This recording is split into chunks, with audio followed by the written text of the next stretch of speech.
laba ini? Tergantung. Ya. Nanti kaitannya panjang nih ke depan. Kenapa kok ada laba ditahan dalam konsepsinya? Bukan laba di loss gitu, atau laba yang dikeluarkan.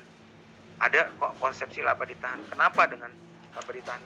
Apa yang menyebabkan kok ada yang namanya muncul yang namanya perkiraan laba ditahan? Tentunya ada yang mendasari di situ. Tuh. Kenapa laba ditahan? Karena laba ditahan ini ada konsepsi yang memang kita sebagai pengelola perusahaan itu kadang-kadang berpikir gini, saya ingin mengembangkan perusahaan, misal ada peluang nih, ada lahan dijual, kalau saya beli ini bisa meningkatkan value added dari perusahaan. Dengan apa? Misalnya perusahaan ingin labanya bertambah di kemudian hari. Maka yang dilakukan apa? Yang dilakukan adalah dia mencoba untuk ekspansi usahanya. Ekspansi usaha dengan apa? Misal dengan membeli tanah. Harapannya apa? Dia nanti bikin plan. Dia beli equipment. Modalnya dari mana? Nah, ini dia modalnya.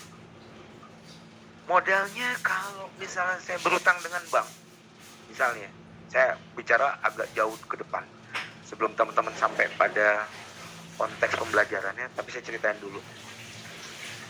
Ke depan akan ketemu dengan yang namanya permodalan, atau bagaimana perusahaan-perusahaan itu bisa memperoleh modal. Ya. Karena konstruksi dari keuangan ini, ketika perusahaan ingin ekspansi, ingin mengembangkan sayapnya, ingin memperbesar dirinya, otomatis dia harus mengembangkan diri. Ya, kalau bahasanya bilang sekarang adalah dia keluar dari zona nyaman. Saya sudah besar, tapi kalau saya seperti ini terus, ya saya belum tentu bisa stabil gitu. Tanpa saya divariasi produk, diversifikasi produk, atau saya mencari produk yang lain, saya mengembangkan produk yang lain, atau saya mengembangkan produk yang sama, diversifikasi produk gitu.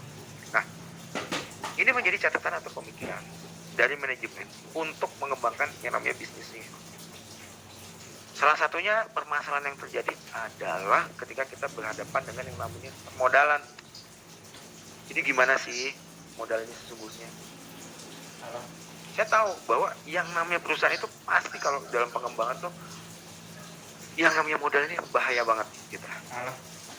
Berutang sama bank misalnya. Saya ditawarin bank nih untuk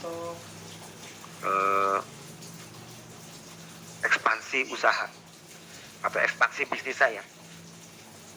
Nah, saya ambil apa enggak?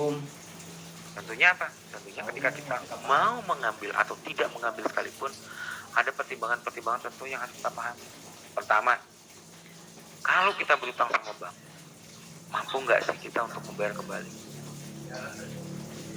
Di sini juga ada dua. Nah, itu harus dipahami oleh teman-teman. Ya, itu harus dipahami bahwa yang namanya modal itu kadang-kadang kita niat ekspansi, tapi kadang-kadang malah nanti kejebur. Akibat apa? Ketika kita mau mengembangkan diri, kita utang sama bank, akhirnya target penjualan tidak tercapai, utang nggak kebayar. Itu sering kejadian kayak gitu. Salah satu contohnya adalah perusahaan jamu Nyonya Menir. Kalau teman-teman lihat, gagal bayar utang kepada 3 bank kalau saya nggak salah. Nah, tadi dari mana? Tadi dari mana? Yang begini-begini nggak bisa sembarangan. Tadi siang dari mana? Artinya dia memperhitungkan banget. Wah, ini kalau saya pantesan sibuk, nggak bisa bayar utangnya, pantesan sibuk, perusahaan saya yang tergadai nanti. Nah, ini yang jadi problem di sini. Ya, yang jadi problem di sini bahwa iya pantesan sibuk. Ketika pembeli berutang, Cubit nih, maka siap-siap dia harus bisa membayar pokok utangnya dan bunga dari utangnya. Nah, Analisisnya apa? Dalam kinerja keuangannya, dalam kinerja keuangannya adalah bagaimana kemampuan dia di situ untuk mencapai pembayaran dari utangnya. Nggak pakai handset. Ya.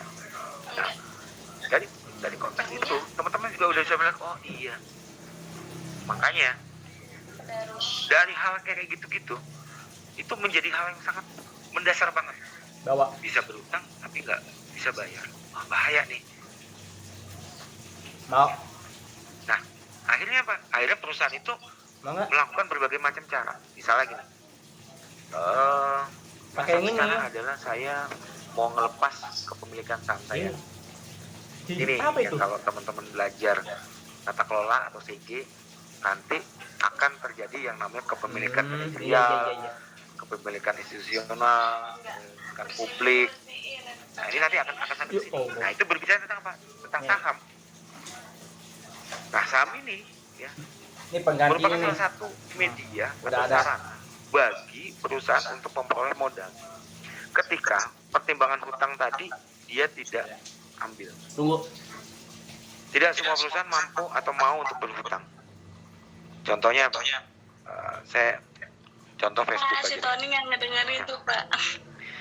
Facebook itu berani Shopee dia juga, untuk Pak. menjual kepemilikannya si Mark Zuckerberg gitu, Pak, si dia Tony menjual nggak ngedengerin itu, Pak. atau melepas sahamnya sampai dia memiliki nggak sampai 50% ya, kalau saya nggak salah 40 sampai 45% ya kalau nggak salah ya. Nah, itu di apa? Emang ngajarinnya disampaikan kemana? ke publik gitu. Nah, tujuannya apa? Tujuannya adalah untuk pertama untuk pemekaran usahanya atau